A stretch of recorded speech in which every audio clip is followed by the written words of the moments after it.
wife Ruth for their 30 years of public service. Senator Harkin has been a strong progressive voice year in and year out, and it is an honor to serve with him and all of the other elected officials, current and former, who are here. And it's great to see that Iowa is now blue at the state level, and we're going to turn it blue in November 2008.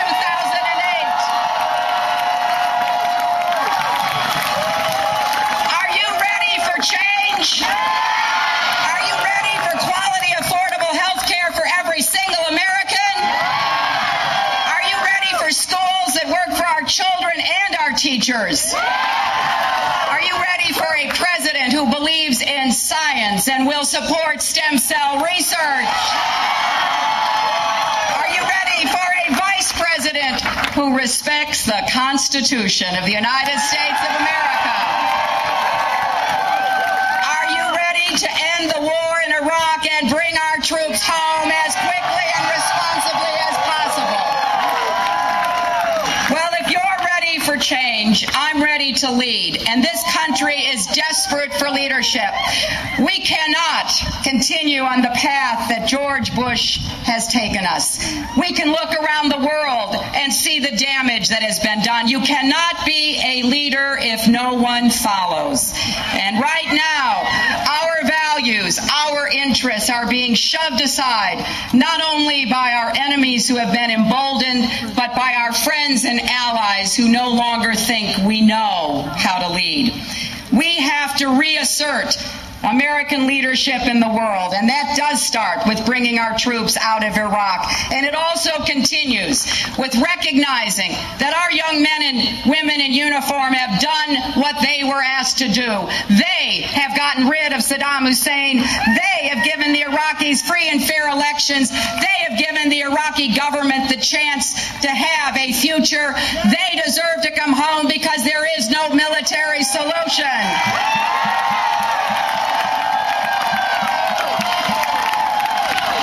Unfortunately, both the Iraqi government and the Bush administration have failed. The Iraqi government has refused to pursue the political path that was necessary, and the Bush administration has turned its back on diplomacy. We've got to get back to using diplomacy. You know, I will not wait until I'm inaugurated. The day after I'm elected, I will ask distinguished Americans of both parties to travel around the world with a very simple message. The era of cowboy diplomacy is over. America is back.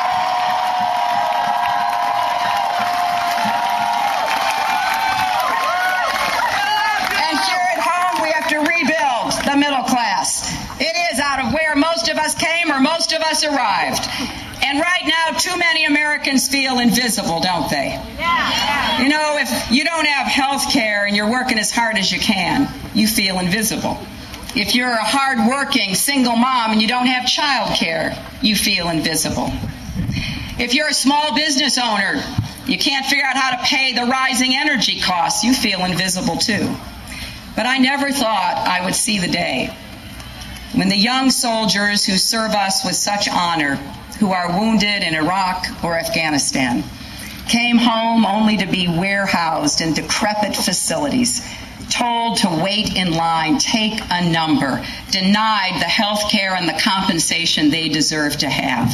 How have we come to the point where even our veterans feel invisible in America? Well, I will tell you this. Our fellow Americans are not invisible to us. And when I am in the Oval Office, there will be no invisible Americans. We will all be in this together again.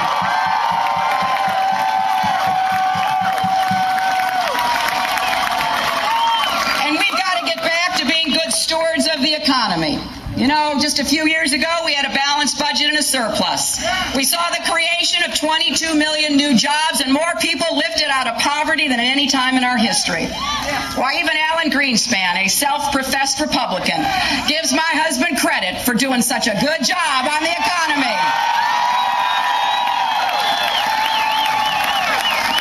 Well, we're going to bring back fiscal responsibility. We're going to bring back jobs, and we're going to do it in a couple of ways. We're going to use energy and combating global warming warming as a way not only to make us more secure, but to put millions of Americans to work again. Across Iowa, you're doing it. You're doing it with biofuels, biodiesel, and wind. I want to see that across America. And I believe that if we're serious about energy and global warming, we can put millions of Americans to work and once again have a rising middle class where people feel secure that they've got a good future for themselves and their children.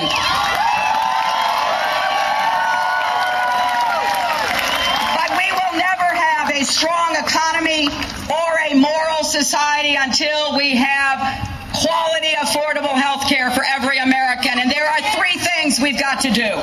Number one, we've got to get costs down for everybody. Number two, we've got to get quality up for everybody. And number three, we have to cover every single person.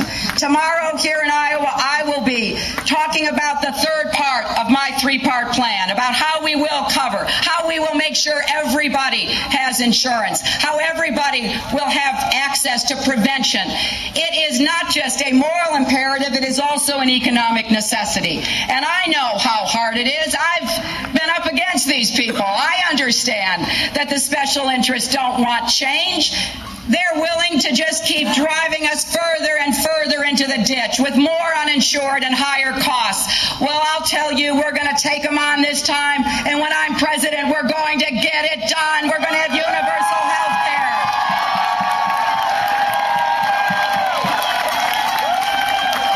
And you know, we can't have a strong middle class if we don't have a strong labor movement.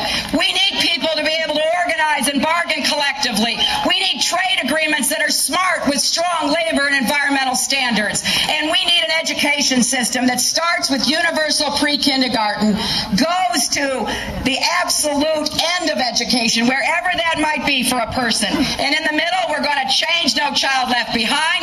We're going to make college affordable, and we're going to give young people who don't go to college a chance at a better future through skills training and apprenticeship programs.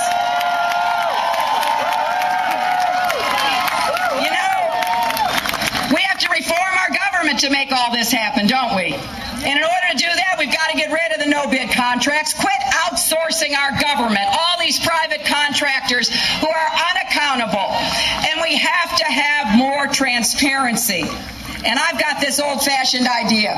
Let's appoint qualified people to do the jobs in the United States government again.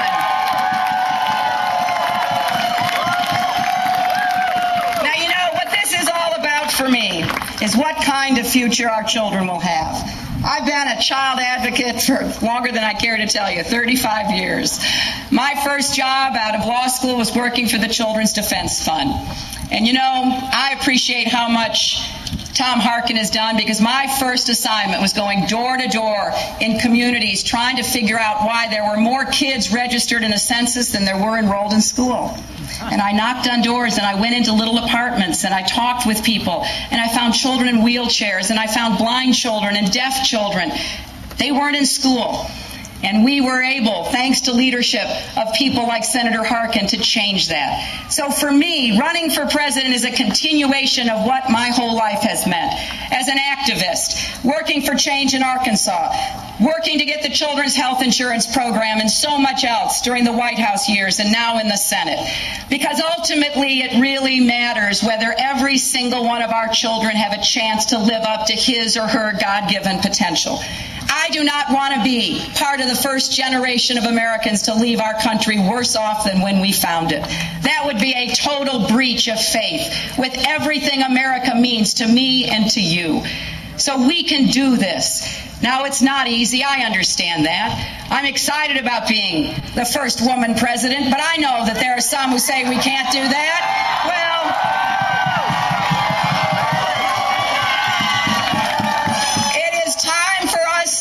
to turn the naysayers away. Those who say we can't have universal health care because the insurance companies and the drug companies won't let us, I think we say yes, we can.